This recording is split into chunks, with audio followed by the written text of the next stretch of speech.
Hello and welcome to Bilingual with Disney. ഇന്നത്തെ എപ്പിസോഡിൽ I really wanted to talk about mental health. So this is May. So May we consider as a mental health awareness month. When you consider the mental health versus physical health, so we all know that they both are related to each other, right? So നമ്മൾക്ക് എന്തെങ്കിലും ഒരു mental health issue ഉണ്ടെങ്കിൽ അത് കാരണം കൊണ്ട് തന്നെ നമുക്ക് physical ഹെൽത്തിന് നമ്മൾക്ക് നെഗറ്റീവ്ലി ഇമ്പാക്ട് ചെയ്യാം. അതുപോലെ തന്നെ നമുക്ക് എന്തെങ്കിലും ഫിസിക്കൽ ഹെൽത്ത് ഇഷ്യൂ ഉണ്ടെങ്കിൽ അത് നമ്മളെ നെഗറ്റീവായിട്ട് നമ്മുടെ മെന്റൽ ഹെൽത്തിനെ ഇമ്പാക്ട് ചെയ്യാം. അത് നമ്മളെല്ലാവരും നമ്മുടെ ഡേ ടു ഡേ ലൈഫിൽ എക്സ്പീരിയൻസ് ചെയ്തിട്ടുള്ള ഒരു കാര്യമാണ്.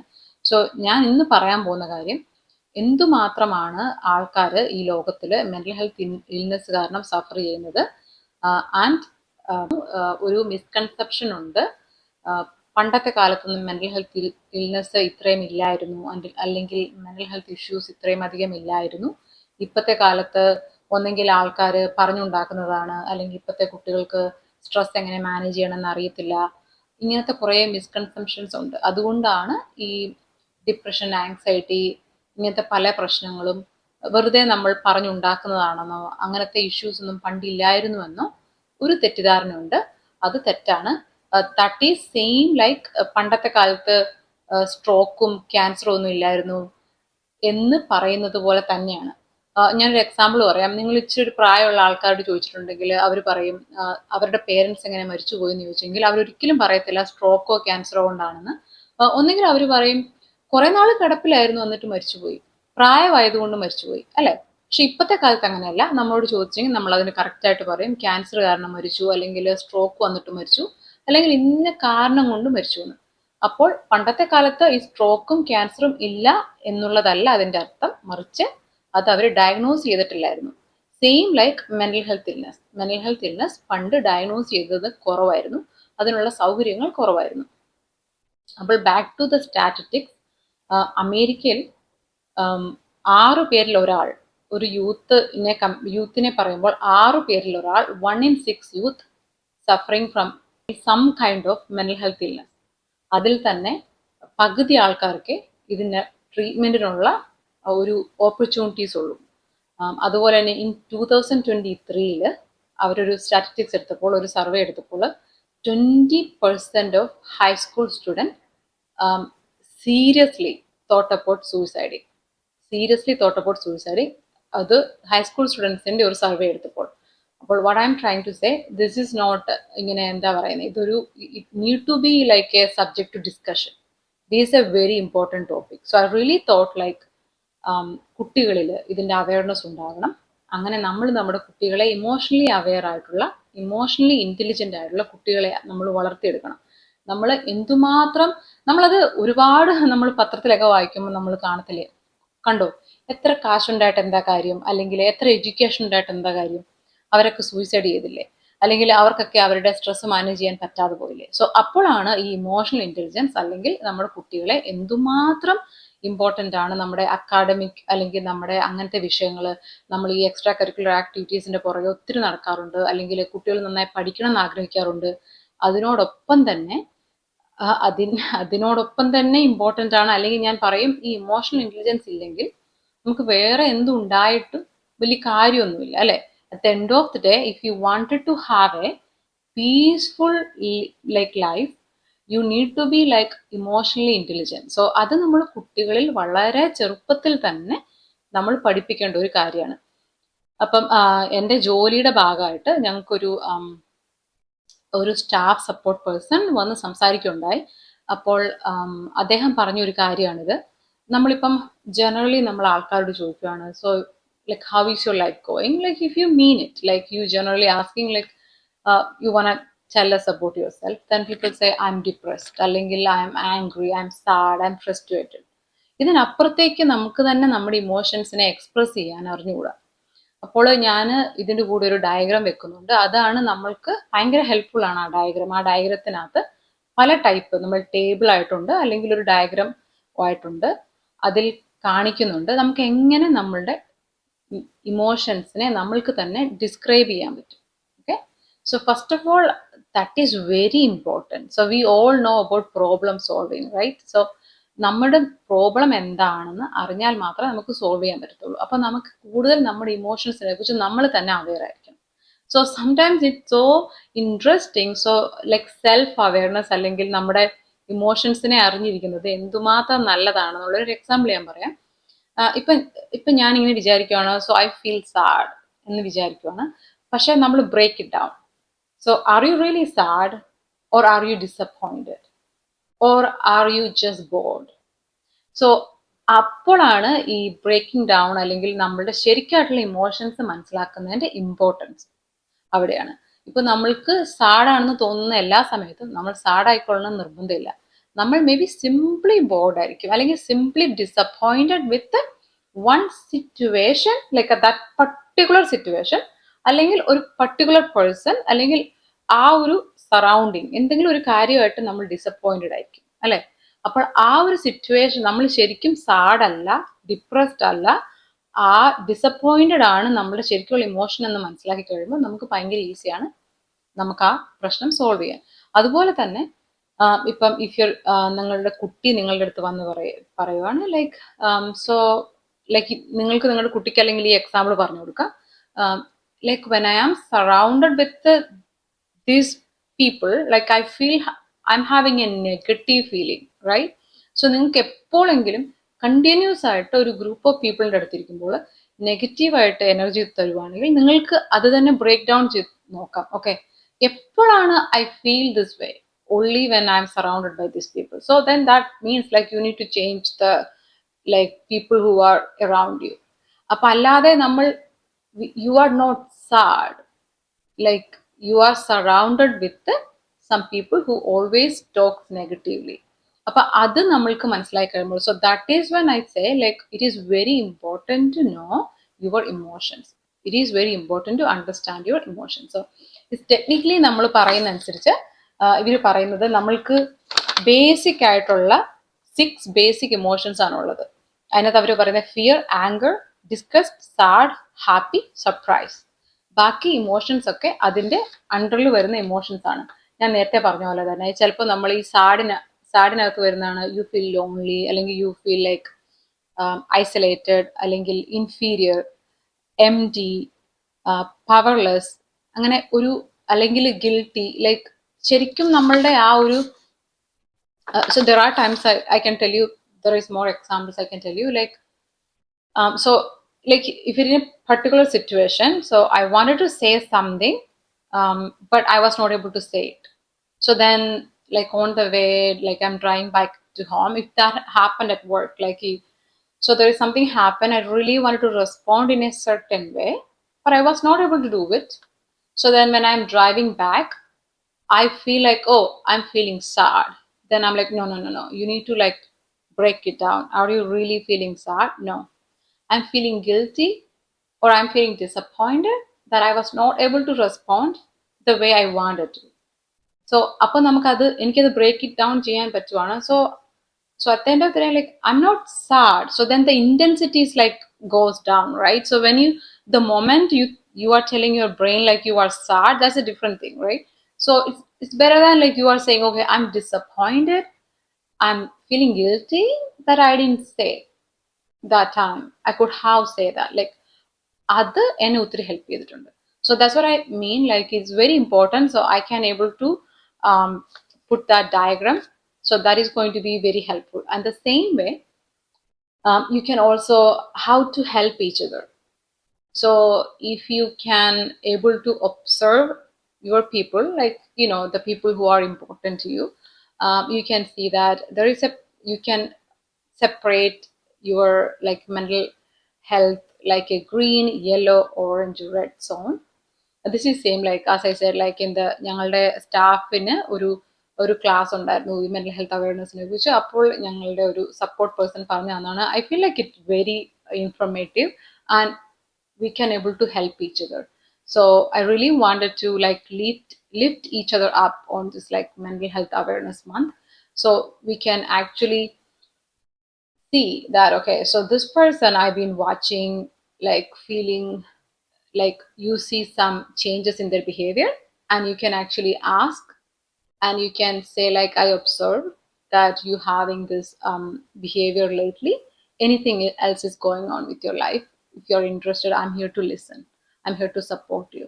So it is very important that if someone is close to you, if you're able to watch their behavior in a certain way, please ask and please reach out. Like there are times, sometimes, like people who are actually depressed may not seek help.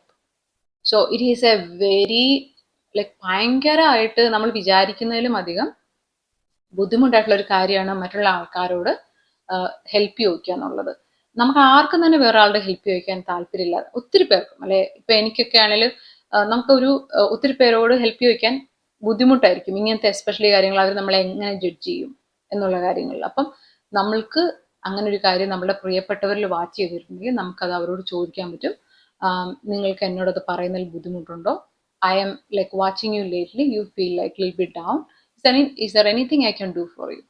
അപ്പൊ നമുക്ക് ഈ വേറൊരു important ആയിട്ടുള്ള ഒരു കാര്യം ഈ mental health awareness മന്തിൽ എനിക്ക് പറയാനുള്ളത്, there is the other one way we can help each other is like listen. So we can listen, simply listen. You don't need to give them any advice. You can simply listen, because most of the time the people who are sharing their experience with you, or അല്ലെങ്കിൽ അവരുടെ ബുദ്ധിമുട്ട് നിങ്ങളോട് share ചെയ്യുന്ന അവർക്ക് തന്നെ അറിയാം how to solve their own problems, but they are lacking a support system, or they are lacking a person who listen without judging. So you can be that person. Just listen without judging. അവർ തന്നെ അവരുടെ problem പറഞ്ഞ്, like the moment you think oh my God they are finishing their story, I need to give them some advice. No, you don't need to. By the end of the story, they will actually come up with a solution. You will simply sit there and watch. So I work with a lot of, like, I work in a profession, I like work with a lot of people. So then I see this, like there are moments I feel like when someone started sharing their story, like അത് ഭയങ്കരമായിട്ട് നമ്മളെ impact ചെയ്യുന്ന, അവരുടെ ലൈഫിനെ impact ചെയ്ത വളരെ sad ആയിട്ടുള്ള ഒരു സ്റ്റോറി ആയിരിക്കും അവർ പറയുന്നത്. അപ്പൊ ഞാനിങ്ങനെ ആലോചിക്കും എൻ്റെ മനസ്സിൽ, ഓക്കെ ഇവർ ഈ സ്റ്റോറി പറഞ്ഞു കഴിയുമ്പോൾ എന്താണ് ഞാൻ ഇവരോട് പറയുക എന്ന് ഞാൻ ഇങ്ങനെ വറി ചെയ്തിട്ടുണ്ട്. പക്ഷെ at the end very like അവർ ആ സ്റ്റോറി പറഞ്ഞ് ഒന്ന് പോസ് ചെയ്ത് അവർ ആ സ്റ്റോറിയുടെ തന്നെ അവർക്ക് തന്നെ അറിയാം അവരുടെ ജീവിതത്തിൽ ഇനി എന്താണ് ചെയ്യേണ്ടതെന്ന്. So and then I didn't do nothing. Like maybe sometimes I just like hold someone's hand and then just listening to their story, and then they'll be so thankful to you that you listen to their story. Then you will understand that. So ഈ ഒരു കഥ like ഇത്രയേറെ സാഡായിട്ടുള്ള കാര്യങ്ങൾ ഇവരുടെ ജീവിതത്തിൽ സംഭവിച്ചിട്ടും ഇത് കേൾക്കാൻ വേറൊരാൾ അവർക്കില്ലായിരുന്നല്ലോ. അപ്പം ചില സമയത്ത് ആൾക്കാർക്ക് ഈ ഇൻഹിബിഷൻസ് കാണും, ലൈക്ക് മറ്റുള്ളവർ എങ്ങനെ അതിനെ എടുക്കും. അപ്പം ചില സമയത്ത് അവർക്ക് സ്ട്രേഞ്ചേഴ്സിനോട് കഥ പറയാൻ, അതുകൊണ്ടാണ് അവരുടെ സ്റ്റോറി പറയാൻ അവർക്ക് ബുദ്ധിമുട്ടില്ലാത്തത്. ബിക്കോസ് ലൈക്ക് എനിക്ക് അവരെ അറിയത്തില്ല, അപ്പൊ അവരെ ഞാൻ ജഡ്ജ് ചെയ്യാനുള്ള ചാൻസ് കുറവാണ്. പക്ഷെ അത് ഭയങ്കര കഷ്ടമല്ലേ അല്ലെ, നമ്മളെ ഏറ്റവും പ്രിയപ്പെട്ട ഒരാളെ തന്നെ നമ്മൾ ജഡ്ജ് ചെയ്യുക എന്ന് പറയുന്നത്. അപ്പോൾ എന്താ പറയുക, ജഡ്ജ് ചെയ്യാതെ ലിസൺ ചെയ്യുക എന്നുള്ളത് തന്നെ ഒരു വലിയ കാര്യമാണ്. നമുക്ക് ഒത്തിരി പേരുടെ നമുക്ക് വിഷമങ്ങൾ അല്ലെങ്കിൽ കേൾക്കുന്നത് തന്നെ ഒത്തിരി നല്ലതാണ്. അപ്പൊ നമുക്കെല്ലാം അറിയാവുന്ന പോലെ തന്നെ ഈ bottle up emotions is not good. Like നമ്മളിത് എനിക്ക് തോന്നുന്നു വേറൊരു സമയത്ത് നമ്മളിത് ഡിസ്കസ് ചെയ്തിട്ടുള്ളതാണ്. അപ്പം as I mention before, the very important thing is self awareness. നമുക്കിത് കുട്ടികൾക്ക് തന്നെ മനസ്സിലാക്കി കൊടുക്കാനായിട്ട് ഈ ഡയഗ്രാം ഭയങ്കര നല്ലതാണ്. ഈ ഡയഗ്രത്തിൽ കുട്ടികളോട് പറയാം, കുട്ടികൾക്ക് ഇങ്ങനത്തെ ഒരു ഡിസപ്പോയിന്റഡ് തോന്നുകയാണെങ്കിൽ what are you actually experiencing now. അപ്പൊ അവർക്ക് മനസ്സിലാവും, no I'm not angry, I'm like അവർക്ക് തന്നെ പറയാൻ പറ്റും എന്താണ് കറക്റ്റ് ആയിട്ടുള്ള അവരുടെ emotions. It may not be just angry, so there is something else. അപ്പൊ അവർക്ക് അത് കറക്റ്റായി പോയിന്റ് ഔട്ട് ചെയ്യാൻ പറ്റും. ഓ അപ്പൊ ആംഗ്രി എന്ന് പറയുമ്പോൾ തന്നെ അതൊരു ഇന്റൻസ് ഇമോഷൻ ആണ് അല്ലെ. അപ്പൊ നമ്മൾക്ക് ഇത് വേറെ രീതിയിലാണ്, നമ്മൾക്ക് പ്രോബ്ലം സോൾവ് ചെയ്യാൻ പാടാണ് ആംഗ്രി എന്ന് മാത്രം പറയുമ്പോൾ. അതിനെ സോർട്ട് ഇറ്റ് ഔട്ട് ചെയ്ത് അതിനെ ബ്രേക്ക് ഇറ്റ് ഡൗൺ ചെയ്തിട്ട്, ഓക്കെ ഓ ഇതാണ് എൻ്റെ actual emotion, okay why I'm feeling this way, oh this is why I'm feeling this way, so I can like there is a solution for this. Okay, അപ്പൊ അവർക്ക് തന്നെ അത് sort out ചെയ്യാൻ പറ്റും. അത് ഇപ്പം നമ്മൾ ഒരുപാട് കാലം നമ്മൾക്ക് ഒരാളോട് ഒരു ഡിസപ്പോയിൻമെന്റ് ഉണ്ട്, അല്ലെങ്കിൽ ഒരു കാര്യത്തിൽ നമ്മൾ സാറ്റിസ്ഫൈഡ് അല്ല, നമ്മളത് ഒരു കോൺവെർസേഷൻ നടത്താതിരുന്നിട്ടുണ്ടെങ്കിലാണ് പിന്നെ അത് എന്താ പറയുക ക്രോണിക് ആയിട്ട് നമ്മളിങ്ങനെ എപ്പോഴും നമുക്ക് ദേഷ്യമാണ്. എന്തുകൊണ്ടാണ്? അപ്പൊ നമ്മൾ ആലോചിക്കണം, എനിക്ക് എപ്പോഴും ദേഷ്യം വരുവാണ്, വൈ ആൻഡ് ലൈക്ക് എപ്പോഴാണ് എനിക്ക് ദേഷ്യം വരുന്നത്, ഏത് സിറ്റുവേഷനിലാണ് എനിക്ക് ദേഷ്യം വരുന്നത്. ഓക്കെ, ഈ സിറ്റുവേഷനിൽ മാത്രമാണ് എനിക്ക് ദേഷ്യം വരുന്നത്, എന്തുകൊണ്ടാണ് എനിക്ക് ഈ സിറ്റുവേഷനിൽ ദേഷ്യം വരുന്നത്. അപ്പം എനിക്ക് തോന്നുന്നു ഞാൻ ഈ ഫിസിക്കൽ ഹെൽത്തിന്റെ കാര്യത്തിലും ഇത് തന്നെ പറഞ്ഞതാണ്. നമ്മളെ ഒരുപാട് കാര്യങ്ങൾ, നമ്മളുടേത് കാര്യങ്ങൾ നമ്മൾ തന്നെ ശ്രദ്ധിക്കണം. ചില സമയത്ത് എന്താ പറയുന്നത്, ആ സിനിമയ്ക്കകത്ത് മാള പറഞ്ഞ പോലെ നീ ആരാണെന്ന് നീ തന്നെ നിന്നോട് ചോദിക്കേണ്ട ഒരു സിറ്റുവേഷൻ ഉണ്ട്. That is very important. നമുക്ക് തന്നെ മനസ്സിലാക്കണം, ഓക്കെ അത് നേരാണല്ലോ, എനിക്ക് ഈ സിറ്റുവേഷനിൽ എപ്പോഴും എനിക്ക് ചെറിയ കാര്യത്തിന് ദേഷ്യം വരുവാണല്ലോ, ഇത്രയ്ക്കും ദേഷ്യപ്പെടേണ്ട കാര്യം എനിക്കില്ലല്ലോ, എന്തുകൊണ്ടാണ് ഞാൻ ഈ സിറ്റുവേഷനിൽ ഇന്ന ആളോട് ദേഷ്യം വരുന്നത്. അല്ലെങ്കിൽ ചിലപ്പോൾ നമ്മൾ കമ്മ്യൂണിക്കേറ്റ് ചെയ്യാത്തൊരു പ്രശ്നം കാണും ആ ഒരു സിറ്റുവേഷനിൽ. അപ്പം എന്ത് കാര്യമാണെങ്കിലും നമ്മൾ ഒരു ഇമോഷനും നമ്മൾ ബോട്ടിൽ അപ്പ് ചെയ്തിട്ട് അതുകൊണ്ടൊരു ഗുണം ഉണ്ടായിട്ടില്ല. അപ്പൊ അത് വെരി ഇമ്പോർട്ടൻ്റ് ആണ്. So the same like when I was I started saying the statistics, there is one more thing I wanted to say. The same with the like here, overall 1 in 7 Indians were affected by mental disorder. 14.6% of the population, or 197.3 millions of Indians were affected by mental disorder. അപ്പം അത് ഭയങ്കര important ആയിട്ട് നമ്മൾ എടുക്കേണ്ട ഒരു കാര്യമാണ് mental health ഇൽനെസ്സിനെ. അപ്പോൾ ഞാൻ ആഗ്രഹിക്കുന്നത് നമുക്ക് എല്ലാവരെയും അങ്ങോട്ടും ഇങ്ങോട്ടും സപ്പോർട്ട് ചെയ്യാൻ പറ്റട്ടെ. അത് സാധിക്കും. Simply B A good listener, അതൊരു ഭയങ്കര നല്ല കാര്യമാണ്. നമുക്ക് ജഡ്ജ് ചെയ്യാതെ ഒരാളെ ലിസൺ ചെയ്യാൻ പറ്റുക എന്നുള്ളത് വലിയ നല്ല കാര്യമാണ്. അതുപോലെ നമുക്ക് എല്ലാ ദിവസവും നമ്മളുടെ 100% നമുക്ക് കൊടുക്കാൻ പറ്റത്തില്ല. സോ ഞാൻ കണ്ടുപിടിച്ചിട്ടുള്ള ഒരു കാര്യമാണ് നമ്മൾ തന്നെ നമ്മളോട് കരുണയുള്ളവരായിരിക്കുക. So that is very important lesson I learned in my life, that before you are kind to someone else, be kind to yourself. That is the like big huge lesson I learned recently, that I've been always like have a kind thoughts towards others, but when it comes to me, I used to like criticize me more than I criticize others.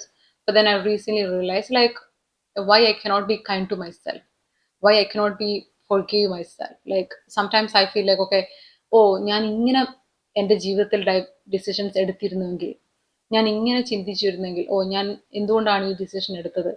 അപ്പോൾ അത് എന്നോട് തന്നെ എനിക്ക് ക്ഷമിക്കാൻ പറ്റണം, നമ്മളോട് തന്നെ നമ്മൾ കരുണ കാണിക്കണം. ഇപ്പൊ ആ സെയിം സ്റ്റോറി, ഇപ്പം എൻ്റെ ഒരു സ്റ്റോറി എന്നോട് തന്നെ ഞാൻ പറഞ്ഞിട്ട് ക്ഷമിക്കാത്ത ആ സ്റ്റോറി ഇപ്പൊ എൻ്റെ ഒരു ഫ്രണ്ട് വന്നിട്ട് എൻ്റെ അടുത്ത് പറയാണ്, ഞാൻ ഇങ്ങനത്തെ ഒരു ലൈഫ് ഡിസിഷൻസ് എടുത്തു, അല്ലെങ്കിൽ ഞാൻ ഇങ്ങനത്തെ ഒരു എൻ്റെ ജീവിതത്തിൽ ഞാൻ ഇങ്ങനത്തെ ഒരു റോങ് ആയിട്ടുള്ള ഡിസിഷൻ എടുത്തു, അല്ലെങ്കിൽ ഇങ്ങനത്തെ ഒരു കരിയർ ഡിസിഷൻ ഞാൻ എടുത്തു, അത് ഭയങ്കര തെറ്റായി പോയി എന്ന് പറഞ്ഞിട്ടുണ്ടെങ്കിൽ, as A listener I will say that നമ്മളെല്ലാം മിസ്റ്റേക്ക് ചെയ്യുന്നതല്ലേ, you should forgive your self, that's okay. അത് നമ്മൾ ആരും അറിഞ്ഞുകൊണ്ടല്ലോ ചെയ്യുന്നത്. നമ്മൾ ആ സമയത്ത് what ever decisions V made, അത് ആ സമയത്തെ ബെസ്റ്റ് ഡിസിഷൻ ആയിരുന്നു അല്ലേ. അപ്പൊ ഞാൻ അതായിരിക്കും എൻ്റെ ഒരു ഫ്രണ്ടിന് കൊടുക്കുന്ന അഡ്വൈസ്. പക്ഷെ ഞാൻ തന്നെ ഒരു തെറ്റ് ചെയ്തിട്ടുണ്ടെങ്കിൽ ഞാൻ എനിക്ക് കൊടുക്കുന്ന അഡ്വൈസ് തെറ്റായിരിക്കും.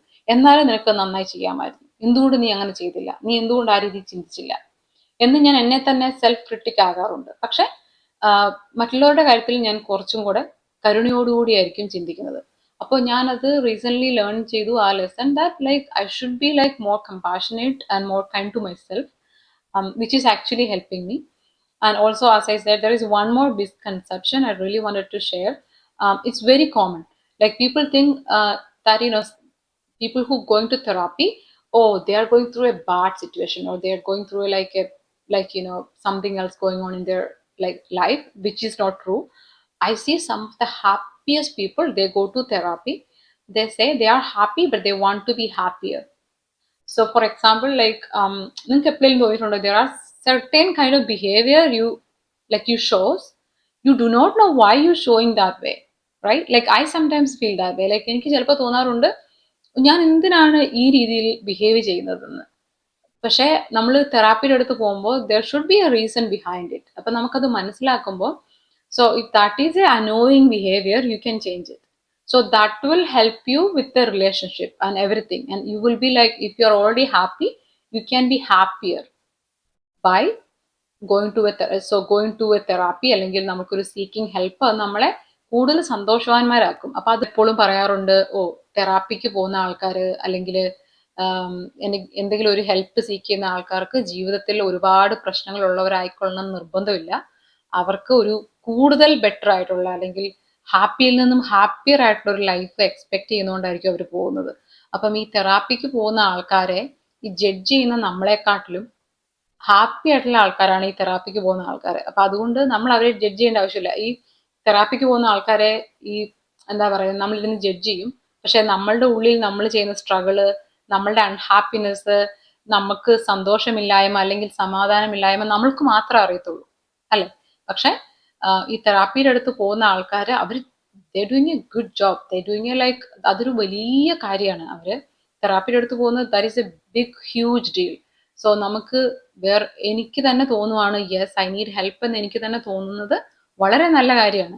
അത് മാത്രമല്ല, അവർ തെറാപ്പിക്ക് പോകുന്നതോടുകൂടി അവർ കൂടുതൽ സന്തോഷമുള്ള അല്ലെങ്കിൽ കൂടുതൽ ക്വാളിറ്റി ഓഫ് ലൈഫാണ് അവർ ഈ ജഡ്ജ് ചെയ്യുന്ന നമ്മളെക്കാട്ടിലും നയിക്കുന്നത്. അപ്പം അവരെ ജഡ്ജ് ചെയ്യുക എന്നുള്ളത് ഒരു എന്താ പറയുന്നത്, നമ്മൾക്ക് തന്നെ നമ്മളുടെ ഇമോഷൻസ് അറിയാലോ, നമുക്ക് തന്നെ ഈ നമ്മൾ തന്നെ ഒരു ബാഡ് സിറ്റുവേഷനിലൂടെ പോകുമ്പോഴും നമ്മൾ ചിലപ്പോൾ ഹെൽപ്പിന് വേണ്ടിയിട്ട് നമ്മൾ ശ്രമിക്കാറില്ല. പക്ഷെ അങ്ങനെ ഹെൽപ്പിന് ശ്രമിക്കുന്ന ആൾക്കാർ ഒരു വലിയ ബിഗ് ഡീലായിട്ടാണ് എനിക്ക് തോന്നുന്നത്. അപ്പോൾ അത് നമ്മൾ ഒരിക്കലും അവരെ ജഡ്ജ് ചെയ്യാതിരിക്കുക. അപ്പൊ ഇതാണ് ഞാൻ പറഞ്ഞ ആ misconception, that people who going to therapy they may be already happy, they want to be happier in their life. അല്ലാതെ അവർക്ക് അവരുടെ ജീവിതത്തിൽ വലിയ പ്രശ്നങ്ങളൊന്നും ഉള്ളത് കൊണ്ട് മാത്രം ആയിക്കൊള്ളണം എന്നില്ല പോകുന്നത്. അപ്പം ഈ തെറാപ്പിക്ക് പോകുന്ന ആൾക്കാരെ ജഡ്ജ് ചെയ്യുന്ന നമ്മളെക്കാളും സന്തോഷത്തോടുള്ള ഒരു ലൈഫായിരിക്കും ഈ തെറാപ്പിക്ക് പോകുന്ന ആൾക്കാർ ചെയ്യുന്നത്. ഇപ്പൊ നമുക്ക് കുറെ പ്രശ്നങ്ങൾ കാണും, പക്ഷെ നമ്മളുടെ ഈഗോ കാരണം അല്ലെങ്കിൽ നമ്മുടെ സെൽഫ് അവയർനെസിന്റെ കുറവ് കാരണം നമ്മൾക്ക് പ്രശ്നങ്ങൾ ഉണ്ടെന്ന് നമ്മൾക്ക് തന്നെ അറിയത്തില്ലാത്ത അവസ്ഥ. അത് കാരണമായിരിക്കും നമ്മൾ തെറാപ്പിയുടെ അടുത്ത് പോകാത്തത്. പക്ഷെ അതിനെ ഐഡന്റിഫൈ ചെയ്ത് എനിക്ക് ഇന്ന കാര്യങ്ങൾ മാറ്റണം എന്ന് ആഗ്രഹിച്ച് തെറാപ്പിയുടെ അടുത്ത് പോവുകയും അവരത് മാറ്റുകയും ചെയ്യുന്നത് അവരുടെ ക്വാളിറ്റി ഓഫ് ലൈഫിനെ നന്നായി ഇമ്പ്രൂവ് ചെയ്യും. അപ്പം ഇത് ചെയ്യാതെ നമ്മളുടെ ഈഗോ കാരണമോ അല്ലെങ്കിൽ ലാക്ക് ഓഫ് സെൽഫ് അവയർനെസ് കാരണമോ നമ്മൾ അവരെ ജഡ്ജ് ചെയ്യുന്നത് അത് ഒരു ഭയങ്കരമായിട്ട് നമ്മൾ കണ്ടുവരുന്ന ഒരു പ്രവണതയാണ്. അതുകൊണ്ടും at the end of the day നമുക്ക് ലാഭമൊന്നുമില്ല. സോ ഈ മെന്റൽ ഹെൽത്ത് അവയർനെസ് മന്തിൽ അതാണ് ഞാൻ പറയുന്നത്, ദാറ്റ് ഈസ് വെരി ഇമ്പോർട്ടൻറ്റ്. നമ്മൾക്ക് എന്തെങ്കിലും ഒരു ബിഹേവിയർ നമ്മൾ കോൺസ്റ്റന്റ് ആയിട്ട് കാണിക്കുവാണെങ്കിൽ, നമുക്കതിന്റെ കാരണം അറിയത്തില്ലെങ്കിൽ, അത് തന്നെ simply a good reason to see a therapist. And if they are a good therapist, they can help you out and they can tell you like why you are behaving the way you are, and if you wanted to change that behavior they can help you. അപ്പൊ അത് simply like നമ്മൾക്ക് ഒരു അസുഖം വന്നു, നമുക്ക് high blood pressure വന്നു, അപ്പൊ നമ്മൾ ഡോക്ടറെ അടുത്ത് പോയിട്ട് നമ്മൾ അതിന്റെ എക്സ്പെർട്ടീസ് ഉള്ള ആൾക്കാരുടെ അടുത്ത് നമ്മൾ പോകുന്നതിന്റെ അത്രയും തന്നെ ഉള്ളൂ ഇതും. അതിനകത്ത് നമ്മൾ ഇങ്ങനെ അവർക്ക് എന്തോ കുഴപ്പമുണ്ടെന്നുള്ള രീതിയിൽ നമ്മൾ കാണേണ്ട ആവശ്യമില്ല. അതുപോലെ തന്നെ എൻ്റെ ഏറ്റവും വലിയ റിക്വസ്റ്റ്, നമ്മളുടെ ഏറ്റവും പ്രിയപ്പെട്ട ആൾക്കാരെ നമ്മൾ once in a while check out ചെയ്യുക. So are they in a green zone, means they are all happy. Yellow zone I would say like they have some struggle. Orange zone is like they are not themselves, like they really need help. And red zone is somewhere you really need to interfere. Like നമ്മൾക്ക് ഏറ്റവും പ്രിയപ്പെട്ട ആൾക്കാരെങ്കിലും നമ്മളത് observe ചെയ്യുക, നമ്മൾ അവരെ നല്ലൊരു listener ആയിരിക്കുക, അവർക്ക് എന്തെങ്കിലും ഹെൽപ്പ് നമുക്ക് ചെയ്യാൻ പറ്റുമെങ്കിൽ നമുക്ക് ചെയ്തു കൊടുക്കുക. നമ്മൾക്ക് അങ്ങനെ ഈ മെയ് മാസം ഈ മെന്റൽ ഹെൽത്ത് അവയർനെസ് മന്തിൽ നമ്മൾക്ക് അങ്ങനത്തെ ഒരു ഡിസിഷൻ എടുക്കാം. അതുപോലെ തന്നെ കുട്ടികളെ നമ്മൾ വളർത്തുമ്പോൾ നമ്മൾക്ക് അവര് ദയവ് ചെയ്ത് നമ്മൾ എന്താ പറയുന്നത്, അവരുടെ ഇമോഷൻസിനെ ചെറുതായി കാണിക്കരുത്. ഞാനത് എപ്പോഴും പറയുന്ന ഒരു കാര്യമാണ്. നമ്മൾ കുട്ടികളുടെ കാര്യം വരുമ്പോൾ നമ്മൾ അവരെ എന്തുകൊണ്ടാണ് അവരൊരു അഡൽറ്റിനെ പോലെ പെരുമാറണം എന്ന് വാശി പിടിക്കുന്നത്. അപ്പൊ അതുകൊണ്ട് കുട്ടികൾ തന്നെ ആയിരുന്നോട്ടെ, അവരുടെ ഒരു ഇമോഷൻസിനെയും കുറച്ച് കാണരുത്. ഇപ്പൊ ഫോർ എക്സാമ്പിൾ നമ്മൾ കുട്ടികളുടെ അടുത്ത് എന്ത് ഈസി ആയിട്ടാണ് പറയുന്നത് യു ഷെയർ യുവർ ടോയ്സ് എന്ന്. പക്ഷെ അറ്റ് ദ സെയിം ടൈം നിങ്ങൾക്ക് നിങ്ങളുടെ കയ്യിലുള്ളൊരു ഫോൺ വേറെ ആൾക്ക് കൊടുക്കാൻ പറഞ്ഞിട്ടുണ്ടെങ്കിൽ നിങ്ങൾ കൊടുക്കുവോ? ഇല്ല. നിങ്ങൾ പറയും ഞാൻ ഇതൊന്ന് നോക്കട്ടെ, അത് കഴിഞ്ഞിട്ട് കൊടുക്കാന്നല്ലേ പറയത്തുള്ളൂ. ആ സ്വാതന്ത്ര്യം ആ കുട്ടിക്കും ഇല്ലേ? അല്ലാതെ നിങ്ങൾ പറയുന്ന ആ മൊമെന്റിൽ ആ ഫോൺ കൊടുക്കണം എന്നുള്ളത് നമ്മുടെ ഒരു വാശിയല്ലേ? അപ്പം അതുപോലെ ഒരു കുട്ടി കരയുവാണെങ്കിൽ എന്താണ് കുട്ടിയുടെ കരച്ചിലിന് ഇത്ര വിലയില്ലാത്തത്? അതെ, ആ കുട്ടി അറ്റൻഷൻ കിട്ടാനായിട്ട് കരയുകയാണ്, അതെ എങ്കിൽ നിങ്ങൾ അറ്റൻഷൻ കൊടുക്കണം. അല്ലാതെ ഒരു കുട്ടി കരയുമ്പോൾ, ഒരു കുട്ടി ദേഷ്യപ്പെടുമ്പോൾ, അത് ഒരു കുട്ടി ഇത് അൺഫെയർ ആണെന്ന് പറയുമ്പോൾ നമ്മൾ എന്താണ് അത് സീരിയസ് ആയിട്ട് എടുക്കാത്തത്? അപ്പൊ കുട്ടികളുടെ ഇമോഷൻസിനെ നമ്മൾ സീരിയസ് ആയിട്ട് എടുത്തില്ലെങ്കിൽ അവർ വലുതാകുമ്പോൾ അവർ കടന്നു പോകുന്ന പ്രശ്നങ്ങൾ കണ്ടിട്ട് നമ്മൾ പറയും നിനക്കെന്താ പ്രശ്നം, നിനക്കെന്താ ഡിപ്രഷൻ? പക്ഷെ കുട്ടികൾ കുഞ്ഞിലെ നമ്മളുടെ അടുത്ത് ഓരോ തവണയും പല തവണയായിട്ട് അവരവരുടെ ഇമോഷൻസ് ഷെയർ ചെയ്യാൻ ശ്രമിച്ചപ്പോഴെല്ലാം നമ്മൾ അവരെ കളിയാക്കിയിട്ടുണ്ട് അല്ലെങ്കിൽ വേണ്ടത്ര ഇമ്പോർട്ടൻസ് കൊടുത്തില്ലെങ്കിൽ അവർ വലുതാകുമ്പോൾ നമ്മുടെ അടുത്ത് ഷെയർ ചെയ്യത്തില്ല അവരുടെ പ്രശ്നങ്ങൾ. അപ്പോൾ വലുതാകുമ്പോൾ അത് ഷെയർ ചെയ്യാതിരിക്കുമ്പോൾ അതൊരു വലിയ പ്രശ്നമായി മാറുമ്പോൾ മാത്രം നമ്മൾ നോട്ടീസ് ചെയ്തിട്ട് കാര്യമില്ല. അവർ ചെറുപ്പത്തിൽ തന്നെ അവരുടെ എല്ലാ കുഞ്ഞു കുഞ്ഞു ഇമോഷൻസും ഇമ്പോർട്ടൻ്റ് ആണ്. അതുപോലെ തന്നെ അവരുടെ ഇമോഷൻസ് എങ്ങനെ മൈൻഡ്ഫുൾനെസ് എങ്ങനെ അവർക്ക് അതിനെ തന്നെ മാനേജ് ചെയ്യാൻ പറ്റും. നമ്മൾ parents, I always thought like before you going to do like any kind of like make a life decisions like a parent or നമ്മൾ കല്യാണം കഴിക്കുവോ അല്ലെങ്കിൽ ഒരു പേരന്റ് ആവുകയോ ചെയ്യുന്നതിന് മുമ്പ് എല്ലാവരും ഒരു അറ്റ്ലീസ്റ്റ് ഒരു ഇമോഷണൽ ഇന്റലിജൻസിന്റെ ഒരു നമുക്കൊരു അവയർനെസ് ഉണ്ടാകണം. എങ്കിൽ മാത്രമേ നമുക്കൊരു നല്ല പേരന്റ് ആകാൻ അല്ലെങ്കിൽ നല്ല പാർട്ണർ ആവാൻ പറ്റത്തുള്ളൂ. അപ്പോൾ നമുക്ക് കുട്ടികളെ മനസ്സിലാക്കാനുള്ള കാര്യങ്ങൾ നമ്മൾ മസ്റ്റായി ചെയ്യണം. ഇപ്പോഴൊക്കെ ഒരുപാട് റിസോഴ്സസ് അവൈലബിൾ ആണ്.